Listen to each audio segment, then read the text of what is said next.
को जो है वो न सिर्फ जो है सेंट्रल कॉन्ट्रैक्ट से बाहर किया गया, बल्कि फखर जमान को पाकिस्तान का जो ऑस्ट्रेलिया का स्क्वाड था उससे भी बाहर कर दिया गया, पाकिस्तान का जो जिम्बाब्वे का स्क्वाड था उससे भी बाहर कर दिया गया, जिसको लेकर फखर जमान जो है काफी डिसअपॉइंट हुए हैं, काफी ज्यादा फखर जमान जो है परेशान है। इवन उनके जो करीबी सोर्सेज है वो ये कोट कर रहे हैं कि फखर जमान जो है वो रिटायरमेंट लेने का जो है वो सोच रहे हैं। इतना वो परेशान हो गए हैं कि उनको लगता है कि उनका जो केस है उसको सही तरीके से पीसीबी ने डील नहीं किया, जिसकी वजह से फखर जमान जो है रिटायरमेंट को कंसीडर कर रहे थे। लेकिन दाऊद साहब उनके जो करीबी दोस्त हैं उन्होंने उनको फिल फोर जो है इस तरह के कोई इमोशनल डिसीजन लेने से मना किया। लेकिन फखर जमान की अगर आप बात करते हो तो 2017 में जब अहमद शहजाद और अजहर अली उम्मीद की जाती है कि पाकिस्तान की चैंपियंस ट्रॉफी का पार्ट होंगे, ओपनिंग करेंगे,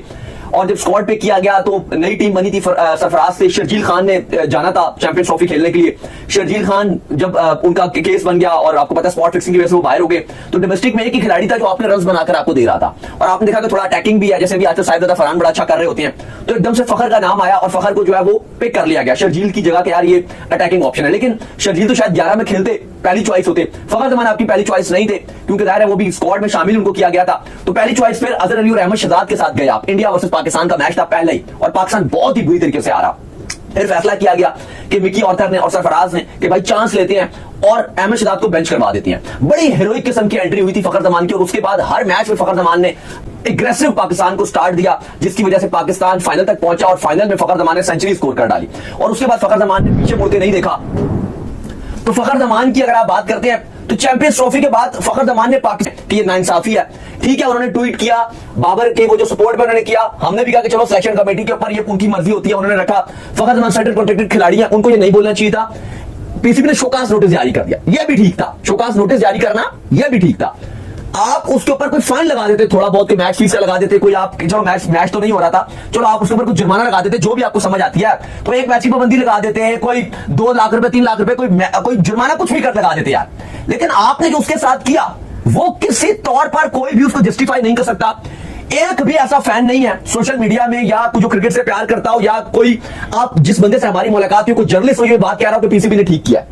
एक बंदा भी ऐसा नहीं है। ये जब नाम नहीं पता, हम चाहते हैं कि ये किस बंदे ने किया। अब इंटरनेशनल डिपार्टमेंट के क्या रेहान अल्लाह वाला क्या उन्होंने ही इस इतना स्ट्रिक्ट एक्शन दिलवाया क्योंकि उनके खिलाफ बात की थी। उनकी तो साफ ये था कि इवन चेयरमैन जो पीसीबी है उन्होंने बैठकर भी ये बात की थी कि उन्होंने जो बात की थी मैं तो उसके ऊपर इसने बाबर आजम को ड्रॉप करने की हिम्मत दिखाई है इस बोर्ड ने। कहीं ना कहीं देखो गलती फखर जमान से भी हुई है, अगर हम जो मर्जी बोले इतनी सजा डिजर्व करते हैं, ऐसी सजा हमने क्या दिया, शोकास नोटिस जारी कर दिया, कॉन्ट्रैक्ट आपने खत्म कर दिया, ठीक है, उनको खेलने देना चाहिए। गलती तो हुई है फखर जमान से, ये तो मान रहे हैं ना, हमने भी सब मान रहे हैं गलती हुई है। बात ये नहीं है कि गलती नहीं, ये तो कोई भी नहीं कह रहा कि गलती नहीं हुई, गलती हुई है, सब ये बात कर रहे हैं। लेकिन शोकास नोटिस जारी किए वो भी, लेकिन आप उसका कैरियर फारिग कर दो, ये कोई है कि एक ट्वीट की वजह से पूरा कैरियर फारिग हो। लोग ये भी बातें कर रहे हैं कि बाबर आजम ने तो विराट कोहली तक के लिए उठकर जो ट्वीट कर दिया था कि ये जो चीजें हैं वो उनके लिए जो मसला हो रहा था, वे विराट कोहली जिस फॉर्म में नहीं थे उन्होंने उनके तक ट्वीट कर दिया था। तो अपने खिलाड़ी फखर जमान है, अब करते हैं ना, आप क्यों नहीं कर रहे ट्वीट, सपोर्ट करते हैं बाबर आजम। बाकी देखो अब खबर ये आ रही है कि फखर जमान क्योंकि ये नजर आ रहा है कि मुझे सेंट्रल कॉन्ट्रैक्ट भी नहीं दिया, प्लस मुझे ऑस्ट्रेलिया के दौरे पे भी नहीं रखा, प्लस अगर जिम्बाब्वे में भी भेज सकते थे कि चलो अगर फिटनेस इश्यूज कोई आ रहे थे उसमें भी नहीं रखा। इसके बाद अब पाकिस्तान का दौरा साउथ अफ्रीका है जो व्हाइट बॉल का 3 ओडीआई T20 है, और फिर आपकी ट्राई नेशन सीरीज है जो बिल्कुल 2 ही मैच है।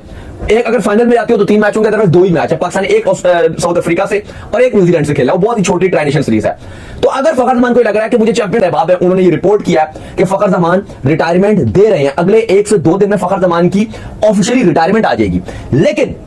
इस पर उनके करीबी लोगों ने उनको समझाया है कि अभी आप रिटायरमेंट ना दीजिए, अभी उन्होंने फैसला फिर इसको होल्ड करना है। उनको एक मशवरा ये भी मिल रहा है कि आप वेट कर लो चैंपियंस ट्रॉफी तक का, अगर आपको चैंपियंस ट्रॉफी के स्क्वाड में नहीं रखा जाता तो आप खुद आकर रिटायरमेंट दें। देखो फिर उसके बाद 26 का वर्ल्ड कप भी है, T20 अभी तो ये भी कहा जा रहा है कि फखर जमान की मजीद 3 से 4 साल क्रिकेट बाकी है, 2027 तक जो है वो कह रहे हैं अगर चैंपियंस ट्रॉफी के स्क्वाड में नाम ना आया, वो तो फखर जमान तो यहां तक तैयार है कि वो कह रहे हैं कि मैं बस 1 से 2 दिन में रिटायरमेंट अनाउंस कर रहा हूं। वो बड़ी गलत बात है। अगर आपका देखो पीसीबी ने गलत डिसीजन लिया, हमने बिल्कुल उनके ऊपर तनकीद की कि गलत डिसीजन है, फखर जमान को इससे बाहर नहीं करना चाहिए था। लेकिन अगर फखर जमान भी इस तरह का कोई फैसला करेंगे तो हम बिल्कुल उस फैसले को सपोर्ट नहीं करेंगे, क्योंकि हम ये चाहते हैं at the end of the day हम सुलहमंद चाहते हैं, हम चाहते हैं कि रजामंदी से जो दोनों की सुलह होनी चाहिए और फखर जमान को आप टीम में शामिल करें ताकि फखर जमान हमें खेलते हुए दिखें। खैर इसके बाद जो अपडेट आ रही है, देखो अभी आप रुके ना, फखर जमान देखो हकीकत अली साहब यह है कि